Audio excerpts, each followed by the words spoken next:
Hi, my name is Ariana, and the topic that I'll be talking about today is taking COVID-19 into your own hands. COVID-19 has affected all of our lives. We cannot deny that this virus still persists and continues to wreak havoc on all of us. With the new Delta variant, it is even more important to address the existence of the virus and the need to keep us all safe. We're going to address the main ways to keep us safe and why they make certain sense. Let's first address how the virus spreads. COVID spreads in unfortunately several ways. The main way is from person to person through respiratory droplets, when one sneezes, coughs, and just talks. You can also get it by touching a surface or an object and then touching your face. The virus can even be spread by those not experiencing any symptoms, which is asymptomatic. You may have heard this drilled into your head over the past year, but it's still a good refresher and it sets up the ways we can protect ourselves. If the virus spreads the most through the air from person to person, then the best way to protect ourselves and others is by keeping away. Well, we did that for a year and it worked out for a while, but it isn't a sustainable solution. People need to interact. It's necessary for elementary education, certain jobs, and more. So, how do people interact and still protect each other? Stay 6 feet away and wear a mask. There's been a huge uproar about the mask mandate since its inception. No one seems to like them, and many choose not to wear them. And let's talk about some of the reasons why. Some say, I can't breathe with them on. Well, if you cannot breathe with a mask on, it's more than likely that you've chosen one that isn't right for you. There are many masks out there that have filters, breathing material, and more. Even if you have asthma, you can find a mask that suits you and your condition. Some say they're bad for your health. Well, if you don't change your mask or wash it regularly, you can build up moistness and bacteria, but the most you'll get from it is an irritation or a rash. Wearing a mask will not harm your health, even if you have allergies or are sick. Some say they don't work. I can still blow air through them. Well, you're probably not choosing an appropriate mask. An appropriate mask is one in which you cannot blow a candle out with one on. Some say they're uncomfortable. Well, there are many styles of masks out there. You need to find the right one that fits you as clothes or accessories. Some say they're impeding on my freedom. Well, you actually have chosen to live within the freedoms and rules of the United States. Just as it's mandatory to wear clothes in public for public decency, it is mandatory to wear a mask in public for public health. This is a public freedom matter, not a personal freedom matter. You not wearing a mask is impeding on the freedom of the public. For example, the current ban on the mask mandate in Iowa schools excludes kids with underlying health issues.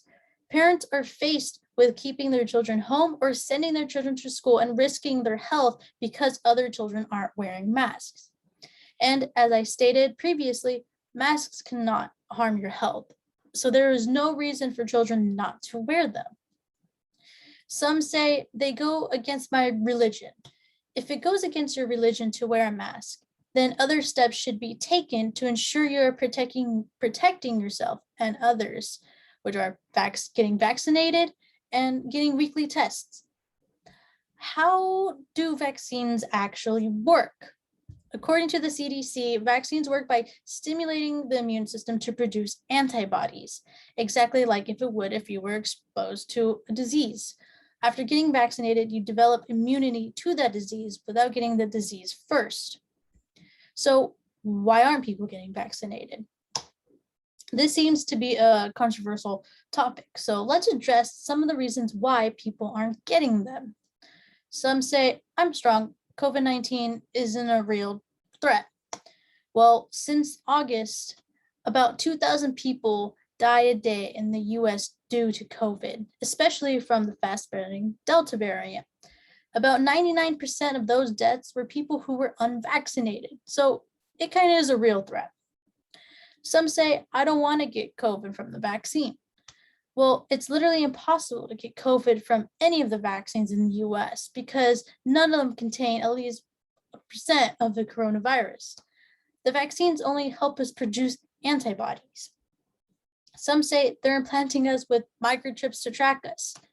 Well, I'm sorry to say, but the government doesn't care much about you or your movement. And honestly, they can track you better through your phone and when you buy stuff online. So this would be rather foolish on the government and ridiculously expensive. Plus, the science community will probably catch them. Some say, I already had COVID, so I'm already immune. Immunity doesn't last forever. The immunity you get from a vaccination is longer and stronger than the immunity you get after you're infected. Some say, I don't trust the long-term effects. According to the CDC, long-term side effects are extremely unlikely because historically vaccine mandatory or monitoring has shown side effects appear within 6 weeks. Secondly, all 3 US vaccines went through rigorous clinical trials. Moderna was tested on 30,000 people, Pfizer was tested on 44,000, J&J on 39,000. Some say the vaccine will hurt my health or fertility. Side effects including pain at the injection site, headache, fatigue, nausea, mild or moderate, and resolve within a few days. There is absolutely no evidence of the vaccine hurting fertility. Some say, well, if others are vaccinated, I don't need to worry about it. Even if you're vaccinated, you can still get COVID. And you carry COVID to others without any symptoms. Relying on others to protect you is not an effective solution to staying safe. Some say it's no one's business whether or not I get vaccinated. I'm not affecting anyone else. It's my choice, my individual liberty. Well, the truth of the matter is you affect other people, whether you want to or not. You can spread the virus to those who are and aren't vaccinated. And you're more prone to spreading it because you don't have the vaccine. When your individual liberty affects others and could harm the common good, it becomes a public matter. Unvaccinated people can keep the virus spreading to those unable to get vaccinated, like kids or those with weakened immune systems.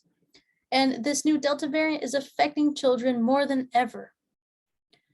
Communities will only be fully protected when herd immunity is achieved. This is when a large portion of a community, the herd, becomes immune to a disease, making the spread of disease from person to person unlikely. As a result, the whole community becomes protected, not just the immune. It is important to do your part to protect yourself and the community as a whole. Thank you.